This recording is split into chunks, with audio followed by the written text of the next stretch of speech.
はよんぱーバブルンだよ。今日は台東から離れてお出かけしに来てるよ。どこにいると思う？台東のお店じゃないよ。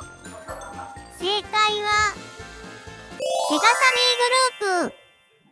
いきなりすぎだって？絶対当たらないって。今回僕がここに来たのは、この前発売されたセガさんのとあるゲームについて聞きたいことがあったからなんだ。ということで、聞きに行ってくるよ。あ、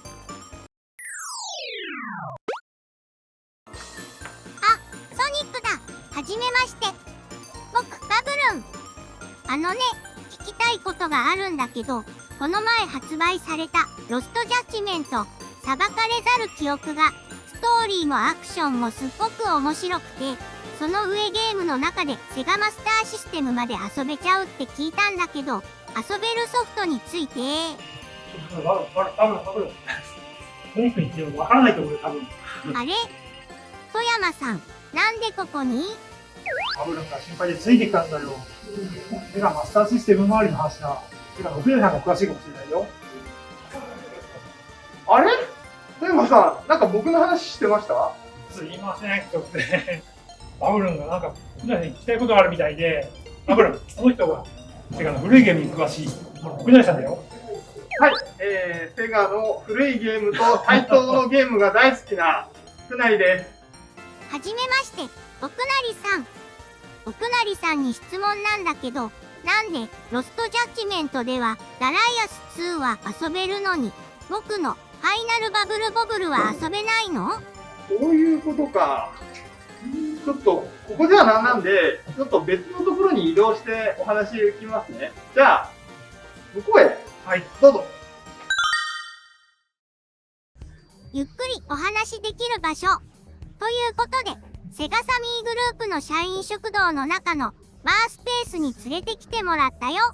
はい、ここならゆっくり喋れそうですね。ここはセガファミリーの社員とか関係者みんながご飯を食べてるところなんですけど、他にも打ち合わせとか、番組撮ったりとか、いろんな感じで使わせてもらっている場所です。そうなんだ。すごいですね。台東のグループ会社の社食より倍ぐらい来るんですね。倍以上かな。もう、とにかく社員の数はめちゃくちゃ多いので、これでもちょっと足りないぐらいかもしれないですね。カフェっぽいスペースもあったし、ここにはダーツとかいろんなおもちゃやゲームも置いてあるし、すごーい。じゃあ、奥成さんに改めて質問。ロストジャッジメントのセガマスターシステムのゲームでは、なんでファイナルバブルボブルが遊べないの？なんでダライアス2が選ばれたの？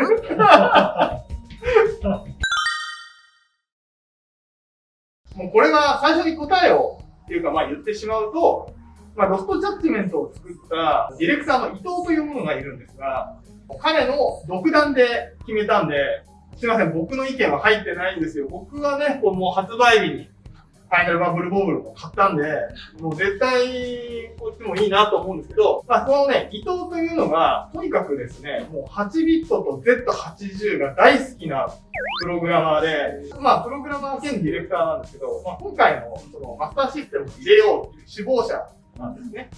で、彼が、今回も、タイトルを選ぶにあたって、どのタイトルにしようかって、一応チームでもアンケート取ったりしたみたいなんですけど、その時最初はバブルボブルあったんですよ。やったー。で、ただやっぱりここぞの一本というのをいろいろ選んでいく中で、最終的に珍しさというところで、サプライズということで、ちょっとサーガイアを選ばせていただいたと。ダライアス2になっていただいたということになりました。すいません。ごめんね、バブル。なるほど。そうだったんだね。でも僕のゲームも面白いからみんなに遊んでほしかったな。バブル、申し訳ないけど、ちょっとプレゼント持ってきたんで、これで許して。すごーい。ちっちゃいマスターシステムのゲームソフトだ。僕、もらっちゃっていいの？わーい。バブルが本当すいません。もともと富山さんに送ろうと思ってたものなんで。わかりました。はい。せっかくなんで、ここで宣伝させていただきますと、このメガドラタワーミニゼロというのはですね、前回ダライアスを収録させていただいて、話題を呼んだメガドライブミニの、追加パーユニットでして、メガドライブミニのゲームが増えるわけじゃないんですけども、ちょっとアクセサリーとしてメガドライブミニにくっつけることで、さらにデコレーションするおもちゃになってます。これをつけることで、ここをこうパカッと開けてですね、ここに、これです。ダライアス2。斉藤さんのダライアス2のですね、カセットをこう挿して、メガドライブミニにこうつけると、メガドライブミニであたかもマスターシステムが遊べるかのような雰囲気で楽しめるというおもちゃなんです。かっこいい。ぜひダライアス専用機になっているかもしれないメガドライブミニにですね、これをつけてもらって、遊んでいただければと思います。遊べるのはロストジャッジメントでだけなんですけどね。奥成さんありがとう。大好き。そういえばこれにもダライアス2のカートリッジが入ってるけど、最近セガさんと対等が一緒に何かやることが多くない？確かに最近多いですよね。なんか出会ってみたら一緒にやってたとかいうのもありますしね。意外とこう現場にあったりとかして、ちょっ鳥取大感謝祭はいはい2回ありましたけど、はい。で裏でやりながら、あの時になんかいろんな裏話したり、バブルフォーフレンズのなんか色子みたいなものをちょろっと見せてもらって、その場で僕が予約したりとか。楽屋でそんなことやってました。そうなんだ。あとはもちろんメガドライブミニのダライアスの収録である。はい、もう本当ありがとうございます。いい面白いイベントでした、あれは。メガドライブミニに関しては、その後、ミニカードにもなったし、はい。エクストラバージョンとして、我々の方で偶然僕でミニカードを作らせていただいたりとかね。偶然です。はい。はいもしましたしね。はい。ソフトの中でも特典で遊べたりああ、そうすですね。るやつもありましたね。両方の音源の CD 化もしましたね。どうしてもあれは CD 化するんだって。ズンタとの石川さんのあんなマニアックな CD をよくぞ出してくれましたって感じで、僕も嬉しかったです。直接じゃないですけど、一緒になったのは、はい。セネックの TGS で、はいはい。ゲームの歴史を振り返るっていうレースゲームのはい展示がありましたけど、バンダイナムコさんがね、一緒にやりましょうって言っていただいて、セガの、アウトランと、対等のチェイス HQ と、このファイナルラップと、はい、の3本の歴史を、ね、合わせてレースゲームの歴史を語るっていうのを、いや、あれも面白かったそうですね、あれ結構評判が良かったですね。やっぱり最近のあれで言うと、究極タイガー。ああ、そうですね。はい。ユクタガヘリも、はい。ダウンロードコンテンツと、パッケージ版の方で、ピースエンジン版究極タイガーが入ってる。そっちはマジタイトルですね。で、メガドライブ版の究極タイガーってなって、これは当時トレコさんっていう会社が出したんですけど、いろいろあって、実はセガのソフトということで、今回収録が叶ったというね、ことで、なんと、究極タイガーの対等版と、ある意味セガ版みたいなものが遊べるソフトが出るというのも不思議な縁ですね。そうですね。直接と一緒にやってるんですけど、究極タイガーヘリのスタッフロールに僕らの僕の名前があって、マルチーもセガとサイトが並んでるので、間にユーザーがいますけどね。こんな状態でしたね。もちろんロストジャッジメントに。はい。今回ね、伊藤からちょっとサーガイアなんですけどとか言い出して、何を言ってんだろうこいつはっていう感じの思ってたんですけど、富山さんに快諾いただきました。本当にありがとうございます。そうですね。順番にこうカードリーで発表していって、最後、黒いカードリーがあるから、それはスペースハリアだもんっていうのがあったんですけど、実はダライア2でした。今話してたのって全部奥成さんと富山さんがやってきたの？二人はどうやって知り合って仲良くなったの？最初は多分 M2 の堀井さんがなんか蒲田で一緒にご飯食べようっていう話になって、その時に富山さん初めてお会いできたんです。餃子食いに行きましたね。はい。好き餃子を。僕はもうとにかく富山さんが以前作ったムシャーレスタっていうゲームが本当に好きで、ムシャーレスタを作った人に会えるという、もうそれだけでもう喜び勇んでいって、ムシャーレスタを何とかして移植したいんですっていう、話をさせていただいて、でも富山さんもうその時には、別の会社にいらっしゃったんで、僕に言われても。で、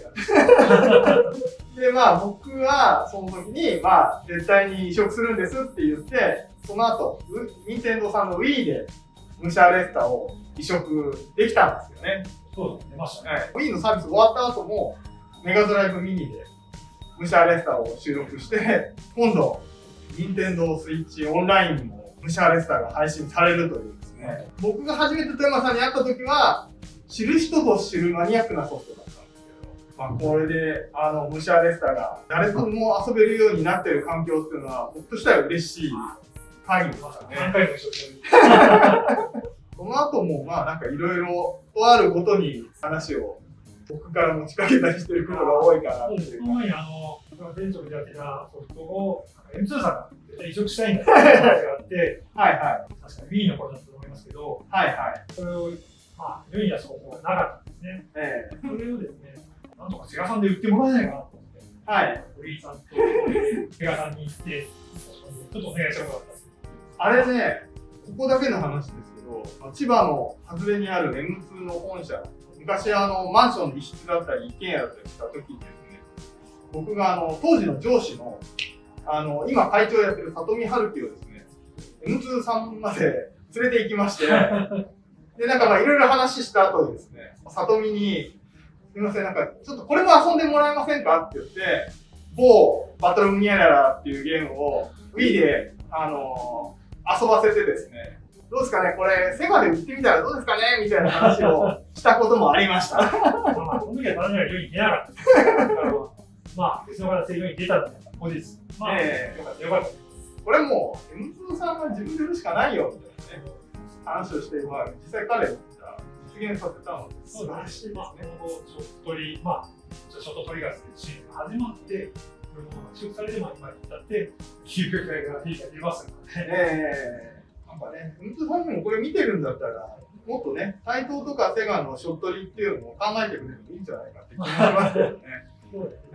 僕もね、メガプラストコズミックなんとかショットトリガーとか適当なものを言ってたりするんですけどね。これを見てたら、もう堀井さんぜひメガブラストショットリで富山さんにお願いしに行ってください。そもそもそういうわけで、堀井さんがきっかけで、僕と福成さんが出会って、いろんなことやるようになったというのもあって、もうほぼバブルンにはわからない昔話ばっかりですいません。わからなかった。あんまり出てこない話ですいません。大丈夫。でも、ファイナルバブルボブルが以前商品化された時に、僕のカートリッジを富山さんにお返しして、デバッグの時に使っていただいたと。そうですね。僕にもいろんなタイトルのセガハード用のソフトを用意してもらいましたけど、タイトルにはほとんど残ってないから残念ながら。セガさん、福成さんに用意してもらったものがほとんどです。そんなことがあって、最近セガさんとの関わりが増えてきてたんだね。でも、昔もセガさんのハードに、タイトーは結構ソフトを出してたよね。そうですね。で、ただ、実はセガが、ハードを出し始めた頃って、タイトーさんが出したっていうんじゃなくて、セガの方でタイトーさんにお願いして、移植させていただいてたっていう感じですね。このバブルの先輩のチャックンが登場する、チャックンポップなんかは、おそらく、これはタイトーさんに許諾をいただいて、セガで作らせていただいたソフトかなっていう感じですね。セガマイカード版のスペースインベーダーもありましたね。はい。あれは黒いカードリッジの方です。はい。インベーダーの時代からあります。エレベーターアクションもありましたよね。エレベーターアクションマイカード。はい。エレベーターアクションマイカードですね。もうだから、ああいうのはみんな、おそらくセガの中とかで、タイトーさんのゲームを作って発売してたんですね。で、タイトーさんはその頃は、別のハードにタイトルを供給してて、ずっとそれをいろいろやってる中で、タイトーさんが、ついにセガのハードに、まあ出したのがバブルンが登場するファイナルバブルボブル。ついに来た。でこれは、セガから発売してるんですけど、実は中身は台東さんが作ってた。もう出来も素晴らしい、最高のバブルボブルとうん思っているので、今持ってる人は大事にしていてください。で、これをまあ出した後も、台東さんは実はこの後、ヨーロッパのマーク3マスターシステムというかなんかで、まあ、さっき話してたレインボーアイランドとか、なんかサーガイアとか、こういうなんかラスタンとか、まあ、こういうのも、台東さんが作ってたんで、このラスタンなんかはマスターシステムでも出て、ゲームギアでも出るっていう感じで、もうゲームギアの最後の最後なんですけど、キッズギアっていう名前を変えたときに、この台東さんから、またバブルンが、パズルボブルとして復活っていうので、台東さんとしては、やっぱり何か、もうのタイミングではバブルンが登場するという形で、これがもうね、ゲームギアなのにちゃんと喋るし、素晴らしい出来のパズルボブルなんで、これもまあなかなか遊ぶ機会ないかもしれないですけど、持ってる人はぜひ遊んでいただきたい。台東さん実はもうね、8ビット時代のセガにも大変お世話になってて、メガドライブとか、まあ、セガサターンとかね、この後いろいろ出てきますけども、そういう時代よりも、まあ、前にもすごいたくさんお世話になっているという中では、本当にセガと台東とすごく長くからお付き合いさせていただいているという、本当ありがとうございます。バブルも本当に30何年間ぐらいお世話になってイエーイ。欧州マスターシステムではここにあるソフト以外にもありますよね、タイトルのソフト。スペースガンとかも確かありますよね。これね、全部僕の私物なんで、僕買えなかったソフトはないんですよ。残念ながらサイトにも残ってないんですヨーロッパのファンは、きっと台東といえばマスターシステムと思ってくれている人も、50代ぐらいの人にいらっしゃるんじゃないかな。そうですね、映画ドライブ時代になっても、ちょっとポイントソフトが出続けてました。タイトルとセガの書かれがこういろんな時代も多岐の続いていたという話です。バブル分かった？ちょっと分かんないか。僕の大先輩、スペースインベーダーやジャックンポップの頃からお世話になっていたんだね。分かってるね。ごめんね。勉強になったね、バブル。いろいろ深い話を聞けて楽しかった。コアな話とか思い出話が盛りだくさんだったね。奥成さん、いろいろなお話を聞かせてくれてありがとうございました。どういたしまして。また来てね、バブル。またね。はい、こちらよろしくお願いします。